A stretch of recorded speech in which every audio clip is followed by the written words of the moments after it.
আসসালামু আলাইকুম আমার প্রিয় ভাই বোনেরা, কেমন আছো? তো ভাবলাম যে ছোট্ট মিনি একটা ব্লগ তোমাদের সঙ্গে শেয়ার করাই যাক। তো শুভ দুপুর সবাইকে জানাই। ঈদ ঈদ ঈদ ঈদ, ঈদের খুশি, ঈদের আনন্দ। আমার কোনো ঈদের আনন্দ নাই। ঈদ আসা মানে আমার অত্যাচার। ঈদ আসলে আমার মানে জীবন থেকে আনন্দ সব হারায় গেছে। ঈদ একদমই ভালো লাগে না। ঈদ ছাড়া সারা বছরই ভালো থাকি, নিশ্চিন্ত থাকি। ঈদ আসলেই প্রচণ্ড বিরক্ত, বিশ্বাস করো, হাসি মুখে বলতেছি, কিন্তু ঈদ মানে আমার প্যারা। ঈদের কথা শুনলে আমার মেজাজ খারাপ হয়ে যায়। ঈদে কোনো আনন্দ নাই, কোনো শান্তি নাই, কিচ্ছু ভালো লাগে না। ঈদে আমার অস্বস্তি কাজ করে। ঈদ মানে আমার অস্বস্তি কাজ করা।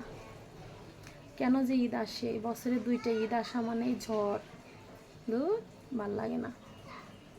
ওর চেয়ে যে সারা রোজার মাস কাটতেছে অনেক শান্তি। ঈদ যত কাছাইতেছে তত মানে বিরক্ত, কি যে বিরক্ত, ভাল লাগে না।